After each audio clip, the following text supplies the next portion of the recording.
আমাদের সমাজে কিছু বন্ড সন্ড বাইরেছে, বন্ড সন্ড দেখে না কয় আল্লাহর জন রসুলকে দিয়া, রসুলকে সে গায়ে বিয়া নাউজুবিল্লাহ বানা। আচ্ছা শোনেন না আপনার কেউ মিডিয়ার জগৎ হন, সবাই মোটামুটি জানার কথা আল্লাহর জন রসুলকে দিয়া, রসুল গেছে গায়ে বইয়া নাউজুবিল্লাহ জুড়ে বানা। লা হাওলা ওয়ালা কুওয়াতা লা হাওলা আস্তাগফিরুল্লাহ। কারণ হলো আল্লাহ জন রসুলকে দিয়া, হ্যাঁ আল্লাহ গেছে গায়ে বইয়া, হ্যাঁ আর রসুল সব আল্লাহর জন পায়ে গেছে গা, আল্লাহ কই গায়ে বয়ে গেল কথা শোনা। এই যে কথাটা বললো আল্লাহ জন সব রসুল দিয়ে আল্লাহ গেছে খালি হইয়া, আল্লাহ খালি হয়ে গেছে গা, এই কথাটা যে বললো ইমান আছে না গেছে? যত বড় বক্তাই হোক, যত বড় বাইরাল হোক, বন্ড ইমান চলে গেছে লগে লগে। এই কথাটা যদি সে মন থেকে বিশ্বাস করে থাকে, মুখ দিয়ে বলার পরে সঙ্গে সঙ্গে ইমান শেষ, ডাইরেক্ট ইমান শেষ, কোনো সন্দেহ নাই। ইমান যদি চলে যায় সঙ্গে সঙ্গে বউ তালাক কথা বলা। আমাদের সমাজে কিছু বন্ড সন্ড বাইরেছে, বন্ড সন্ড দেখে না কয় আল্লাহর জন রসুলকে দিয়া, রসুলকে সে গায়ে বিয়া নাউজুবিল্লাহ বানা। আচ্ছা শোনেন না আপনার কেউ মিডিয়ার জগৎ হন, সবাই মোটামুটি জানার কথা আল্লাহর জন রসুলকে দিয়া, রসুল গেছে গায়ে বইয়া নাউজুবিল্লাহ জুড়ে বানা। লা হাওলা ওয়ালা কুওয়াতা লা হাওলা আস্তাগফিরুল্লাহ। কারণ হলো আল্লাহ জন রসুলকে দিয়া, হ্যাঁ আল্লাহ গেছে গায়ে বইয়া, হ্যাঁ আর রসুল সব আল্লাহর জন পায়ে গেছে গা, আল্লাহ কই গায়ে বয়ে গেল কথা শোনা। এই যে কথাটা বললো আল্লাহ জন সব রসুল দিয়ে আল্লাহ গেছে খালি হইয়া, আল্লাহ খালি হয়ে গেছে গা, এই কথাটা যে বললো ইমান আছে না গেছে? যত বড় বক্তাই হোক, যত বড় বাইরাল হোক, বন্ড ইমান চলে গেছে লগে লগে। এই কথাটা যদি সে মন থেকে বিশ্বাস করে থাকে, মুখ দিয়ে বলার পরে সঙ্গে সঙ্গে ইমান শেষ, ডাইরেক্ট ইমান শেষ, কোনো সন্দেহ নাই। ইমান যদি চলে যায় সঙ্গে সঙ্গে বউ তালাক কথা বলা। কই গিয়া ধারা দিচ্ছে আপনি, ইমান গেলে কই গিয়া ধারা, নিজের স্ত্রী পর্যন্ত তালাক হয়ে যায় ইমান চলে গেলে। কারণ আপনি কাফের, আপনার বউ মুসলমান কথা বলা। কাফেরের সঙ্গে মুসলমানের টাকা হয় না কথা কোন ঠিক কিনা? এজন্য আপনার ইমান গেছে আপনি কাফের, আর আপনার বউ যেহেতু হন ইমান আছে এজন্য মুসলমান। কাফের মুসলমানের সঙ্গে এক হয় না, এজন্য ওটু তালাক হয় ওটু কথা কোন ঠিক কিনা? এই জন্য এই সমস্ত কথা কোন শুনবেন না। ইউটিউব আস্তে আস্তে পরিহার করেন, এগুলো বাদ দেন। ইউটিউবে ফিতনার যুগ, খালি কে কার সমালোচনা করব, ইউটিউবের মধ্যে কে কারে বেইজ্জতি করব, কে কারে উঠাইবো, কে কারে নামাইবো, এই চিন্তা কথা বলা। এই জন্য সোশ্যাল মিডিয়া আস্তে আস্তে বাদ দেন। ফিতনার যুগ আসছে, ফিতনার শেষ নাই কথা কোন। তাহলে 3 নম্বর প্রশ্ন বলছিলাম কি বলেন?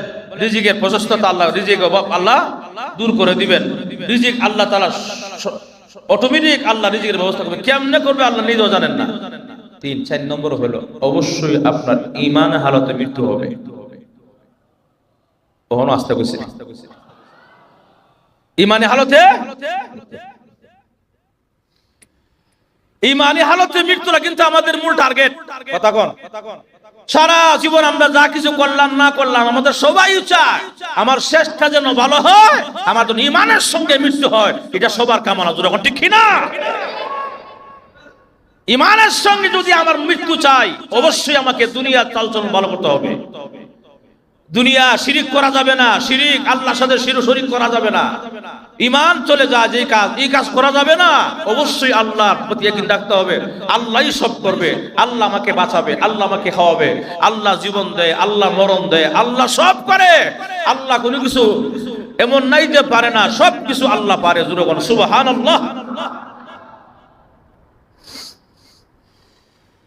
ভাইয়ের আমার,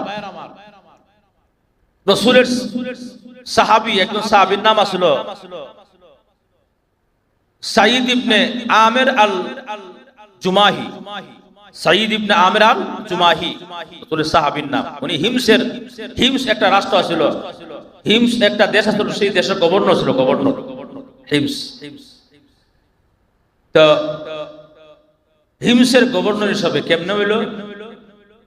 খলিফাতুল মুসলিমিন উমর রাদিয়াল্লাহু নাম শুনছেন আপনারা? উমর রাদিয়াল্লাহু তাআলা আনহু রাষ্ট্র চালায়। আর এই অবস্থায় তখনও কিন্তু উনি সাঈদ ইবনে আমির আল জুমাহি তখনও কিন্তু হিমসের গভর্নর হয় নাই।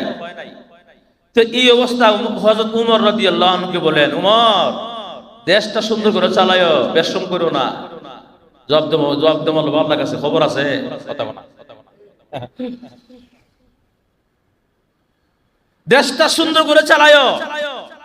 খলিফাতুল মুসলিমিন উমর এই কথাটা বলে আপনি কি মনে করছেন সাহসটা কত বড়? কথা ঠিক না? যে উমর এত রাগী মানুষ, মেজাজি মানুষ, উমর যেদিকে যায় এদিকে শয়তান পর্যন্ত যায় না। কথা কোন?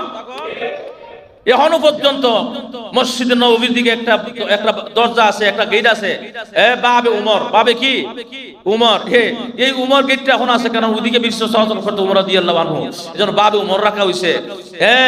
তো এদিকে এখনো পর্যন্ত উমর মানে শয়তানের সেলাফেলা পর্যন্ত এদিকে ঢুকে না, কারণ এটা উমরের দরজা। কথা বলা, উমর যেদিকে যাইতো ওইদিকে শয়তান যাইতো, রাস্তা পাল্টা দিত, কারণ শয়তানে উমর আইতেছে মারি ফেলাই টেক্কান দিয়া, যেরকম ঠিক কিনা? সে উমর গিয়া কয় দেশ সুন্দরভাবে চালাইও, সাবধান যাতে কোনো সমস্যা না হয়, জব দেওয়ার খবর আছে। এই কথা প্রায় সময় বলে। উমর রাদিয়াল্লাহু আনহু হঠাৎ করে একদিন থাবা ধরছে, হাই আমার কাছে আসো, থাবাটা ধরছে। তুমি খালি ষষ্ঠ মিমে আমার বলে যাও দেশ ভালো করে চালাইও, তুমি কি পাইছো? আসো। উমর মনে হয় কি জানেননি, উমর উদ্দেশ্য ভালো। উমর উদ্দেশ্য হলো এত সৎ মানুষ, এক সৎ মানুষ, এত নেককার মানুষ, তার একটা দায়িত্ব দেওয়া দরকার। এর লেগে উমর টান দিছে হাত ধরে, আসো। টান দেখো, আমি এখন থেকে তোমাকে হিন্দুদের গভর্নর বানাইলাম, গভর্নর। সুবহানাল্লাহ জোরে বলেন। উমরের ক্ষমতা আছে না নাই? কারণ উমর কিন্তু অর্ধেকটা পৃথিবী পরিচালিত করছে। সুবহানাল্লাহ জোরে কোন। অর্ধেকটা পৃথিবী যার একটা আঙ্গুলের ইশারা পরিচালিত হয়েছে। অর্ধেক পৃথিবীর মধ্যে হিমস একটা শহর, হিমস একটা রাষ্ট্র, ওই রাষ্ট্র ওনার অধীনে। তো হযরত উমর রাদিয়াল্লাহু আনহু চিন্তা করলেন ওনার একটা দায়িত্ব দেয়া দেই। এমনি হযরত উমর রাদিয়াল্লাহু আনহু আব্দুল সাঈদ ইবনে আমির আল জুমাহিকে দায়িত্ব দিলেন, হিমসের গভর্নর তুমি, এখন থেকে তুমি হিমস রাষ্ট্র পরিচালিত করবা, তোমাকে দায়িত্ব দিলাম। সুবহানাল্লাহ। বাস, তখন থেকে উনি হিমসের গভর্নর। খুব খেয়াল করেন, এখন এই অবস্থা। বহুদিন পরে হিমস থেকে অনেকগুলো লোক আসলো, কার সঙ্গে দেখা করতো? উমরের সঙ্গে দেখা করতো। যেহেতু উমর রাদিয়াল্লাহু আনহু এমন একটা ফায়দা করছে, একটা আমাদেরকে রাষ্ট্র প্রধান দিল বানায়া, গভর্নর। এখন এই অবস্থা, সবাই আসছে উমর রাদিয়াল্লাহু আনহুর কাছে। আসসালামু আলাইকুম ইয়া উমর, কি বাবা আপনারা আসছেন হিমস থেকে অনেক কষ্ট করে, আসেন বসেন। কিছু বলবেন? কিছু বলবো কি, আমাদের দেশের দুরবস্থা। আচ্ছা ঠিক আছে, একটা লিস্ট করেন আপনাদের দেশের মধ্যে কে কে গরিব আছে, উল্লেখযোগ্য গরিব গুলো একটা লিস্ট করেন। কথা বলা।